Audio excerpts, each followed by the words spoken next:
वर्णिवेशरमणीय दर्शनं मन्दहासरुचिराननाम्बुजं पूजितं सुरनरोत्तमैर्मुदा धर्मनन्दनमहं विचिन्तये।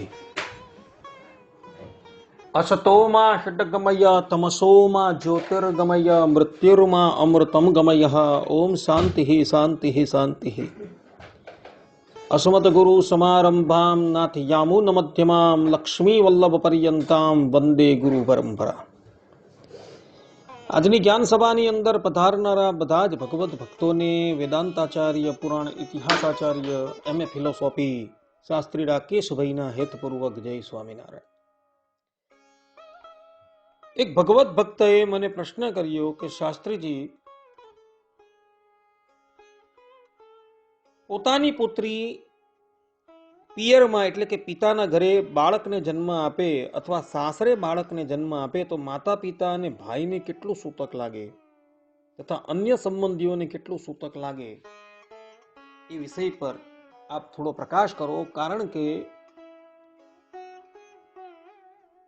આ વિષય જે છે એ થોડો સૂક્ષ્મ છે અને એ સંબંધમાં લોકોને જ્ઞાન નથી, તો કૃપા કરીને એ સંબંધમાં આપ માર્ગદર્શન આપો। આ પ્રમાણે એ ભગવત ભક્તએ મને પ્રશ્ન કર્યો। તો આ સંબંધમાં શાસ્ત્રોકારોએ જે નિર્ણય બતાવેલો છે એ નિર્ણય હું તમારી સન્મુખ ઉપસ્થિત કરું છું। તો શાસ્ત્રોકારો કહે છે કે દુહિતા પરગોત રાસમૃતા, અર્થાત કે દીકરી વિવાહ પછી પરગોત્રમાં ગણાય છે, અર્થાત કે પતિના ગોત્રમાં પ્રવેશી જાય છે। ત્રીજા દિવસે લગ્ન કરેલી કન્યા પોતાના પિતાના ગોત્રનો ત્યાગ કરી પતિના ગોત્રમાં પ્રવેશી જાય છે। આ પ્રમાણે શાસ્ત્રોકારો કહે છે। તો એણે કદાચ પોતાના પિતાના ઘરે પ્રસવ કરેલો હોય કે પોતાના સાસરે એને બાળકને જન્મ આપેલો હોય તો માતા પિતાને કેટલું સૂતક લાગે, તો એ સંબંધમાં શાસ્ત્રોકારો કહે છે કે જન્મ પિતૃ ગૃહે જાતમ ભર્તુ ગૃહે તો મુખ્યતઃ પિતૃણામ લગ્વ શૌચમ સ્યાત પરોગોત રત્વ કારણમ, અર્થાત કે જો જન્મ પિતાના ઘરે થાય તો પણ તેનું મુખ્ય અશૌચ પતિના ગૃહમાં જ ગણાય। પિતાને પરગોત્રતાને કારણે લઘુ અશૌચ થાય છે। ભલે કન્યાના બાળકનો જન્મ પિતાના ઘરે થયો હોય પણ એનું પરિપૂર્ણ સૂતક જે છે એ એના પતિ લોકોએ પાળવાનું છે, અર્થાત કે એના સાસરાના જે સંબંધીઓ છે તે લોકોએ પાળવાનું છે। પરંતુ પિતાએ એ સંબંધમાં થોડું આ શૌચ પાળવાનું છે, થોડું સૂતક પાળવાનું છે। આ સંબંધમાં શાસ્ત્રોકારો કહે છે કે દુહિતુહુ પ્રસવે પિત્રોર એક રાત્રમ અશૌચકમ, અર્થાત કે દીકરીના પ્રસવ પ્રસંગે માતા પિતાને એક રાત્રિનું સૂતક લાગે છે। આવો એક શાસ્ત્રકારનો મત છે। કહેવાનું તાત્પર્ય એ છે કે દીકરી પિતાના ઘરે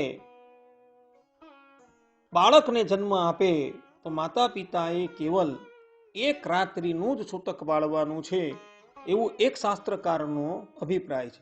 બીજા શાસ્ત્રકારો એવું કહે છે કે ગૃહે પ્રસૂતા દુહિતા ચેત ત્રિરાત્રમ શૌચમુચ્યતે, અર્થાત કે જો દીકરી પિતાના ઘરે જ પ્રસૂતિ પામે તો તેણે 3 રાત્રિ સુધી આ શૌચ કહેવાય છે, અર્થાત કે માતા પિતાએ 3 દિવસનું સૂતક પાળવાનું છે।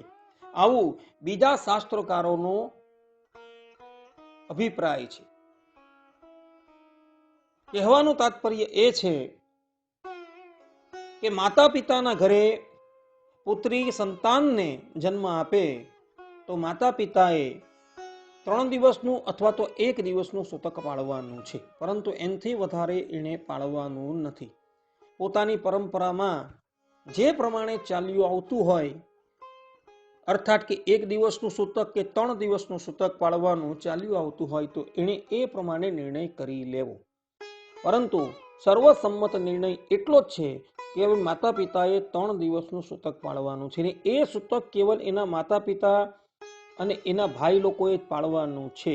બીજા કાકા છે કે અન્ય કુટુંબીઓ છે એ લોકોએ સૂતક પાળવાનું નથી. એ પ્રમાણેનું વિધાન શાસ્ત્રકારોએ કરેલું છે. હા, જો બધા જ કુટુંબીઓ ભેગા રહેતા હોય તો એ બધા જ લોકોએ સૂતક પાળવાનું છે, પરંતુ પૃથક પૃથક ઘરની અંદર રહેતા હોય તો એ લોકોએ સૂતક પાળવાનું નથી. કેવલ સૂતક એના માતા પિતા છે, એના ભાઈ છે, એ લોકોએ જ પાળવાનું છે, પરંતુ બીજાએ પાળવાનું નથી. આ પ્રમાણેનો નિર્ણય શાસ્ત્રકારોએ કરેલો જોવા મળે છે. તો બધા જ લોકો આ વાત જે છે એ આત્મસાત કરી રાખે. આ બહુ મહત્વનો વિષય છે અને આ સંબંધમાં શાસ્ત્રોકારોના ભિન્ન ભિન્ન અભિપ્રાય છે. એટલે એ અભિપ્રાયો મેં તમારી સન્મુખ ઉપસ્થિત કરેલા છે. કા 1 દિવસનું કે 3 દિવસનું આ પ્રમાણેનું સૂતક પાળવાનું છે એ સિદ્ધાંત વાત છે. આટલું કહીને હું મારા આ પ્રવચનને અહીં વિરામ આપું છું. સર્વે સંતુ નિરામયઃ, સર્વે સુખીનો ભવંતુ, સર્વે ભદ્રાણિ પશ્યન્તુ, મા કસ્ય દુઃખ ભાગ ભવેત. અસ્તુ. જય સ્વામિનારાયણ.